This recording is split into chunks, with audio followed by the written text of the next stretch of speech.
Les 1001 nuits, traduit par Antoine Galland, tome 1er, nuit 19. Vers la fin de la 19e nuit, Dinarzade appela la sultane et lui dit « Ma sœur, si vous ne dormez pas, je vous supplie, en attendant le jour qui va paraître bientôt, de me raconter l'histoire du pêcheur. Je suis dans une extrême impatience de l'entendre. » Scheherazade, avec la permission du sultan, la reprit aussitôt de cette sorte. « Sire, je laisse à penser à votre majesté quelle fut la surprise du sultan lorsqu'il vit les 4 poissons que le pêcheur lui présenta. Il les prit l'un après l'autre pour les considérer avec attention, et après les avoir admirés assez longtemps, « Prenez ces poissons, dit-il à son premier vizir, et les portez à l'habile cuisinière que l'empereur des Grecs m'a envoyée. Je m'imagine qu'ils ne seront pas moins bons qu'ils sont beaux. » Le vizir les porta lui-même à la cuisinière, et les lui remettant entre les mains. « Voilà, lui dit-il, 4 poissons qu'on vient d'apporter au sultan. Il vous ordonne de les lui apprêter. » Après s'être acquitté de sa commission, il retourna vers le sultan son maître, qui le chargea de donner au pêcheur 400 pièces d'or de sa monnaie, ce qu'il exécuta très fidèlement. Le pêcheur, qui n'avait jamais possédé une si grosse somme à la fois, concevait à peine son bonheur et le regardait comme un songe. Mais il connut dans la suite qu'il était réel, par le bon usage qu'il en fit en l'employant aux besoins de sa famille. « Mais sire, poursuivit Scheherazade, après vous avoir parlé du pêcheur, il faut vous parler aussi de la cuisinière du sultan, que nous allons trouver dans un grand embarras. D'abord qu'elle eut nettoyé les poissons que le vizir lui avait donnés, elle les mit sur le feu dans une casserole, avec de l'huile pour les frire. Lorsqu'elle les crut assez cuits d'un côté, elle les retourna de l'autre. Mais, ô prodige inouï, à peine furent-ils tournés que le mur de la cuisine s'entr'ouvrit. Il en sortit une jeune dame d'une beauté admirable et d'une taille avantageuse.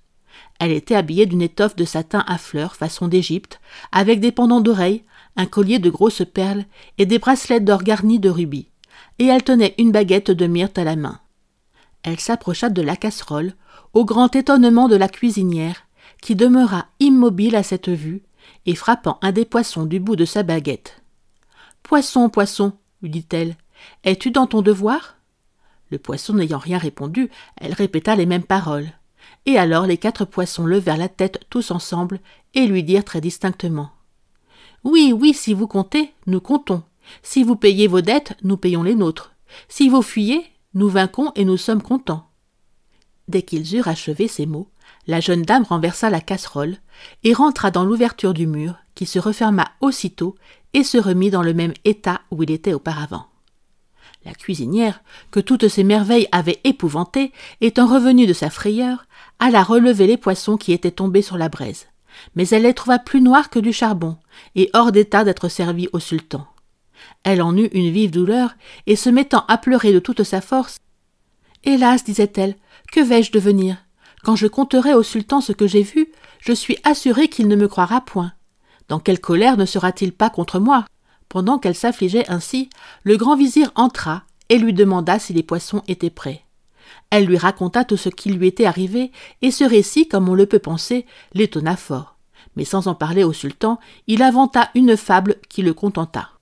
Cependant, il envoya chercher le pêcheur à l'heure même, et quand il fut arrivé, « Pêcheur, lui dit-il, apporte-moi 4 autres poissons qui soient semblables à ceux que tu as déjà apportés, car il est survenu certain malheur qui a empêché qu'on ne les ait servis au sultan. » Le pêcheur ne lui dit pas ce que le génie lui avait recommandé, mais pour se dispenser de fournir ce jour-là les poissons qu'on lui demandait, il s'excusa sur la longueur du chemin et promit de les apporter le lendemain matin.